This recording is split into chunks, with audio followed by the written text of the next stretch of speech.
Ер адам үңгірге кіріп, абайсызда 250 жыл алдыдағы болашаққа ауысып кетеді және таңғаларлық жағдайлардың куәсі болады. Сіздермен жұмбақ әлем. Бүгін сіздермен «Разрыв во времени» фильміне шолу жасаймыз. Сара ұлы Генри және әкесі Келвинмен бірге фермада өмір сүреді. Олар онда көкөніс өсірумен айналысады. Бірде Генри тауықтарға тамақ беруге сарайға барғанда бейтаныс еркекті байқайды. Генри үйге барып болған жағдайды айтып береді. Сара мылтық алып фермаға кім кіріп кеткенін білуге барады. Сарайға кіріп жарықты қосқанда бейтаныс еркек жарық лампасын көріп қорқып кетеді және Сараны сиқыршы деп ойлап қалады. Ер адам өзі туралы есінде ештеңе жоқ болғасын басын соғып алдым деп ойлайды. Сара ұлымен бірге үйге келіп әкесінен кеңес сұрайды. Ал ұлы Генри бейтаныс еркектің көкөністерді шикідей жегенін көріп, оның аш екенін айтады. Олар бір тарелка тамақ алып сарайға келеді және ер адамның басында жарақаты бар ма екенін тексереді. Ер адам өзін Рип деп таныстырады және бұл жердің өте таныс екенін айтады. Келвин Риптің жақында армиядан келген көрші фермердің ұлы болуы мүмкін деп болжайды. Рип жаяу әскер қатарында болған және соғыстарға қатысқаны туралы айтады. Көп ұзамай фермаға Тед есімді полицей келеді және Рипті ауруханаға апаруға кеңес береді. Ол Сараны жаңа ресторанның ашылуына бірге баруға шақырады. Тед ер адамды бірінші саусақ іздерін алу үшін бөлімшеге апарады, ал кейін жергілікті клиникаға алып кетеді. Тед базада Риптің саусақ іздері тіркелмеген және жоғалғандар қатарында да жоқ екенін айтады. Рип сол күні клиникада қалады. Келесі күні Сара әдеттегідей жұмысына кіріседі. Ер адам клиникадан қашып кетіп, Сараға кешегі кешкі асқа төлейтін ақшасы жоқ екенін, бірақ шаруашылыққа көмектесе алатынын айтады. Рип бірден сиыр саууға кіріседі, ал кейін ағаштарды кесумен айналысады. Кейінірек полицей Тед келеді және ер адам туралы ешқандай мәлімет таба алмағанын, бірақ бөлімшеге алып кете алатынын айтады.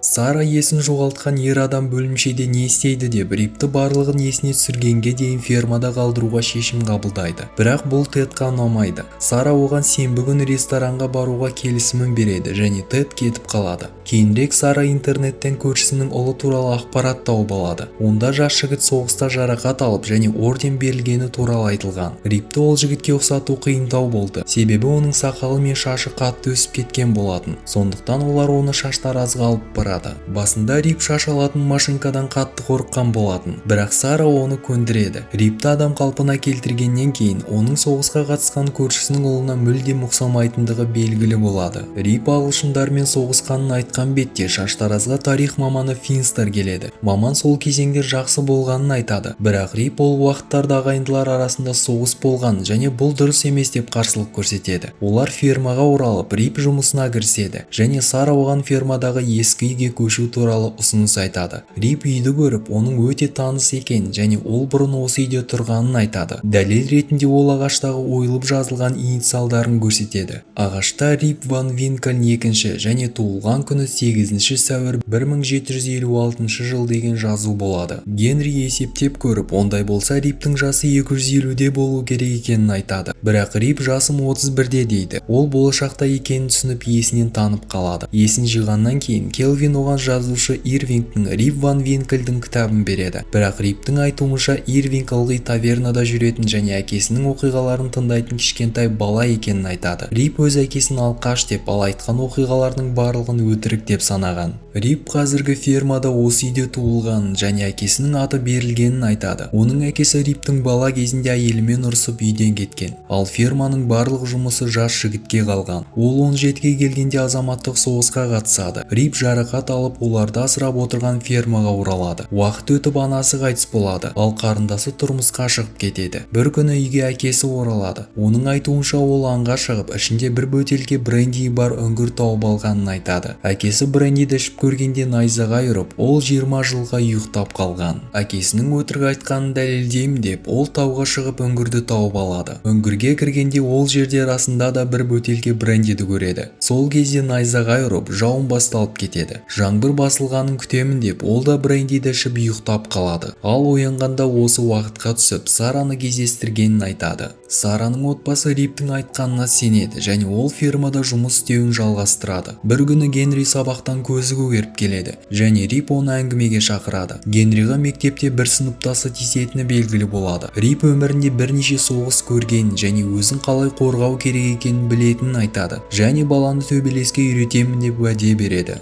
Кейінірек Рип Сара мен Келвинге базарда олардың өнімдерін сатуға көмектеседі және олар Риптің қыздарға ұнайтынын байқап қалады. Кешке Сара есін жоғалтқан соғыс ардагерлерін емдейтін дәрігер тауып алады. Сол уақытта Рип жақындап, олардың бала кезінде қалай ойнағандарын көрсетіп, Сараның көңілін көтереді. Таңертең екеуі фермада бірге жұмыстар істеп, Рип Генриді төбелесуге үйретеді. Ол Сараны техникада отырғанын көріп таң қалып қалады. Кейінірек Сара Риптан жеке өмірі туралы сұрайды. Ол үйленбеген екен және біреумен кездесуге уақыты болмағанын айтады. Ал Сара қазіргі кезде әйелдер карьераны бала мен отбасыдан жоғары қоятынын жеткізеді. Сара Рипқа дәрігер туралы айтып, емделу үшін Нью-Йоркқа барып қайтуға ұсыныс жасайды. Екеуі Нью-Йоркқа келіп дәрігерге барғанда, олар Рипті гипноздық түске кіргізеді. Дәрігерлер мұндайды бұрын кездестірмегенін айтады, бірақ Риптің расында соғыста болғанына күмән жоқ дейді. Барлығын дұрыстап білу үшін толық зерттеу жүргізу керек болады. Тексеріс кезінде олар Риптің аяғынан мушкеттен атылған оқ тауып алады.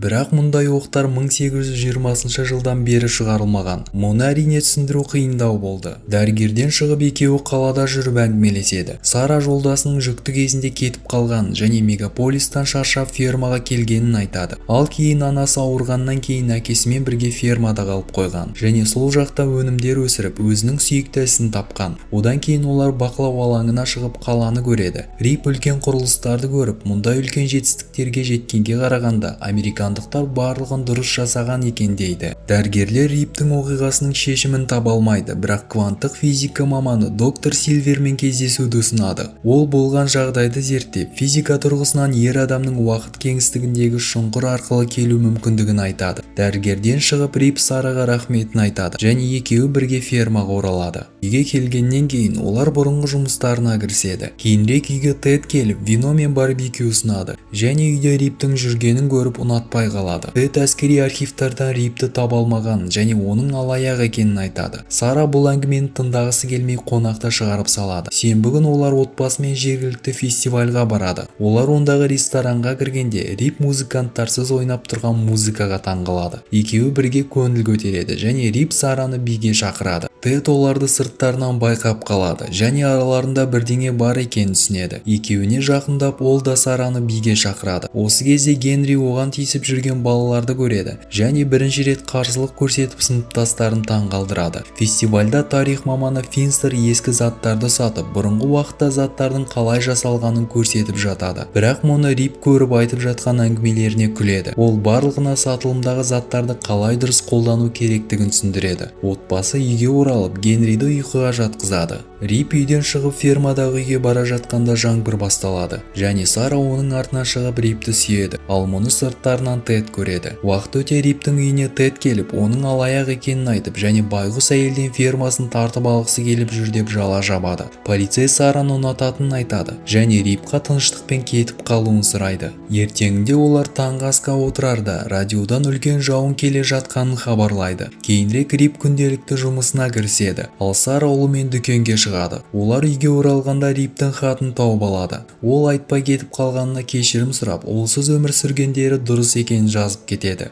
Отбасы үңгірге аттанады. Хатта Рип ол жерге қалай жету керек екенін нақты жазып кеткен болатын. Сара тауға көтеріліп үңгірді тауып алады және ішіндегі Рипті көреді. Рип Тедтің айтқан сөздері туралы айтады және Сара ол үшін не дұрыс екенін өзі шешетінін айтады. Сол кезде Рип Сараға ұсыныс жасайды, ал Сара келіседі. Осы кезде найзағай ұрып, Риптің сөмкесі жоғалып кетеді. Ал өткен уақытта Риптің әкесі сөмкесі мен оның жазбаларын тауып алады. Онда Рип қазіргі уақытта не көргенін және қайтып келе алмаған үшін кешірім сұрайды. Рип пен Сара үйге оралғанда оларды Келвин мен Генри күтіп тұрады. Жалпы фильм нағыз махаббат пен позитивқа толы. Менің бүгінге айтарым осы. Каналға тіркеліп пікір қалдыруға ұмытпаңыздар.